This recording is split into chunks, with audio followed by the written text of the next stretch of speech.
Raja Jackson. If you don't know that name, you probably heard it in the last couple days. I had no idea who this dude was before this, so I'm not acting like he's some big name. And I think honestly that plays into this whole thing, but I'll lay it out if you do not know what I'm talking about.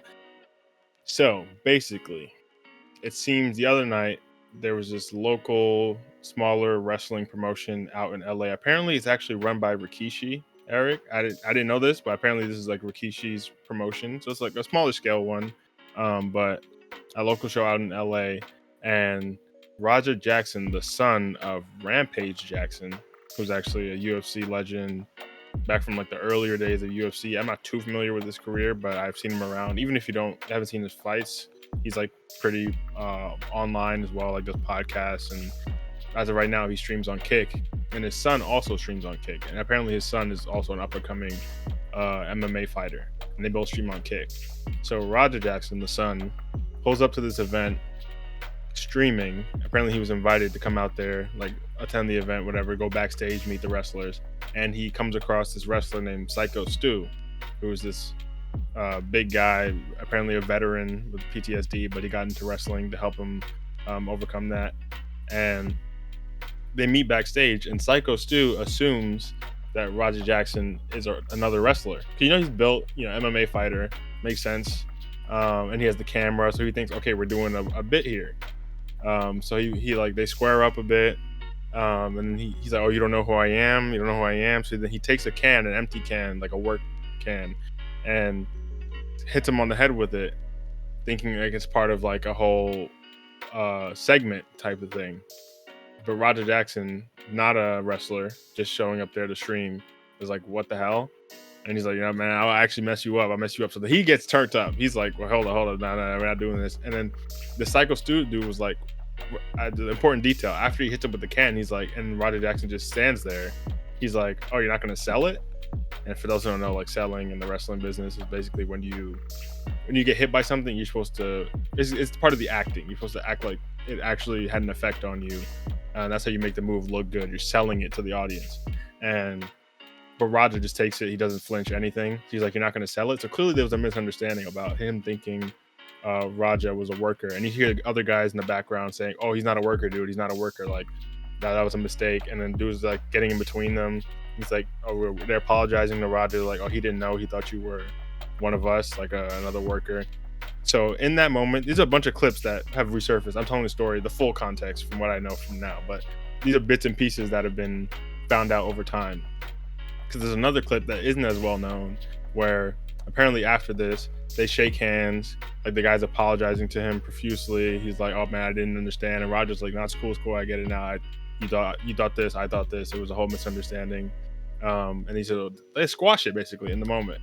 But one of the higher ups at the promotions, like, Roger, you can get your revenge, that you can get your payback in the ring. So this guy's gonna have a match later. You can come in and hit him a bit, like, when we say hit, we mean worked hits, not like, that's what we're assuming in a wrestling event. You can get your payback on him, so you can hit him a bit, and guys will come and pull you off, and that's like the whole thing. And he's like, oh, I bet.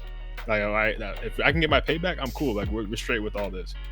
So from that moment, it's a couple hours to the actual match, and during that time, Roger's streaming, and here's where I think a lot of things are getting missed out. You see over the course of time, obviously you have he's a Kick streamer, by the way. This is an important detail. He's a Kick streamer. So you see his chat is saying, oh, they're basically punking him. Like, are you going to take that? Like, you're a fake crash out. You're talking tough all the time. Like, you just, so this entire time he's getting this feedback loop. A lot of people saying, oh, your dad, like, you need your dad to save you, all this kind of stuff. So, clearly this guy has a bruised ego. He's responding to the chat like, I ain't no fake crash out. Like, you're gonna see, you're gonna find out. Like, and just keeps escalating. Just him going back and forth with the chat. Like, oh, they think I'm gonna fake hit him. I'm gonna hit him for real. Or the dude said I can hit him for real. When I pull up in there, you're gonna see how much of a fake crash out I am. He's like, if these dudes try to stop me, I'm just gonna keep going. Like, all this, like this dude's clearly unhinged. And even until right before he gets in the ring, he's ringside streaming, and he's talking about how he's about to hop in there and go crazy on him, just gonna hit him until they pull him off.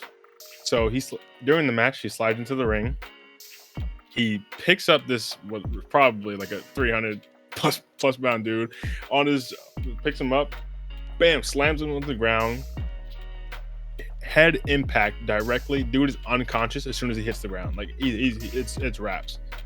And from there, even if we wanted to show the clip, we couldn't on YouTube. Like from there, he goes and punches him at least 20 times, like real punches to an unconscious dude who's laying on the ground. And other dudes coming in to pull him off. He's throwing them off like, nah, he's still going. He's going. It takes like 8 dudes coming in there to restrain him. He's trying to wrestle them too. This whole scenario. And then you see clips afterward where he's walking away. He's like, people can't play with me. People think I'm not about it. Like I'm about it. People stop doubting me. But basically, this dude is responding to this Twitch chat because really no one was saying any of that except for his Twitch chat. And then you see later on, there's a clip of him finding out that the dude is still not moving in the ring. Like this dude's just flatlining in the ring basically. And he's like, oh, my bad. But yeah. As of right now, apparently, my bad is the craziest response. Yeah, it's crazy. No, it's crazy. I saw that clip and like they told me, he's like, "Oh, my bad." Like crazy. Like you're not well adjusted, bro. You're not well adjusted, dude. This is so insane too, because like, first of all, this just further proves the link between kick and degenerates. You know, like it's just a natural combination. But on top of that, like, it's so crazy when you think about it. Like, people talking on the internet, sitting on the couch at home, probably got, you know, some crazy Reddit pages on their computer, you know, just typing in the chats like, oh, you're not this, you're not this. And this dude is like taking that to heart. Like you said, his ego is so bruised. Like, you gotta be a certain level of unhealthy in the head if you're streaming on Kick, first of all. And then to like go and like do that to that guy, especially after they clear things up, like that's just sick and disgusting. And like, how old is this dude too? He like 20s? Do we know? I think he's 25. He's 25. not even a kid. I ain't getting him no kid. Yeah, no. Like 25 years old, having that mentality and that level of thinking, bro.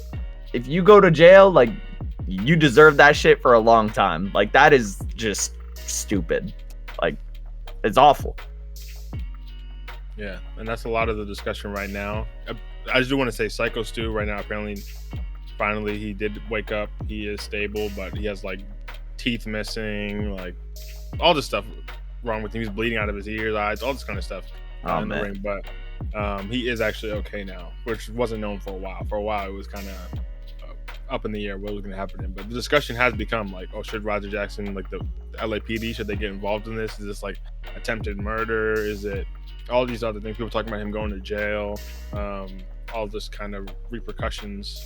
But what do you, after hearing about this, Eric, what do you think? Yeah, man, it's mixed feelings for sure. Well, maybe not mixed feelings. I think what I mean by mixed feelings is the fact that like there's also a clear. I 100% think that he should face like legal repercussions. Like that's some reckless activity to be doing, especially when there are cameras. Like it is so like this is filmed in, you know, like there are multiple angles of this situation. There is clear documentation of what led to the situation. But at the end of the day, like to go ahead and then do that, and we know what the influence was. We know that there was some kind of like misunderstanding, but there was obviously clear influence from the chat. Like it just looks really bad on him, and you know, I hate to wish harm on anybody. I don't think that's what it is, but legal repercussions I think are necessary in that situation. I think so. Back to the mixed feelings thing, I was gonna say, as a wrestling fan, like this is like dang man, like you disrespected the sport, you know, like you were allowed to step into the ring as someone who is not a wrestler. You were given that opportunity, you were given the privilege to step into a setting with people who work a profession that requires training, requires that kind of like, you know, you need to hone in on that craft in order for you to be able to participate. So you were able to bypass all that, and then this is how you pay the sport back. You disrespect one of its performers, and it's really hard to look at and not, feel some type of way about it. So I think it's obvious that legal repercussion needs to take place, but I think I don't know, like, there's also part of me that's like, man, let's get this man in the octagon, man. Like, pick on someone your own size, and then we'll see how that goes, man. But that's neither here nor there. You'll probably have to do some time before that even takes place. I was gonna say, man, But- he'll find those dudes in jail, man. Like, Yeah. he doesn't need an octagon for that.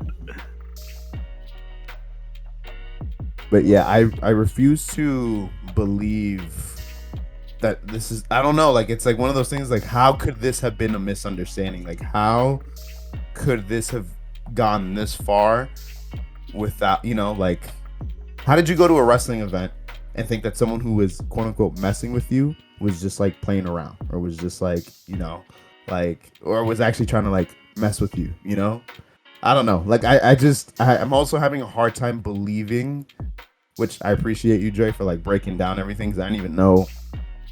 All I saw was the viral clip. I didn't know like that this much went into it.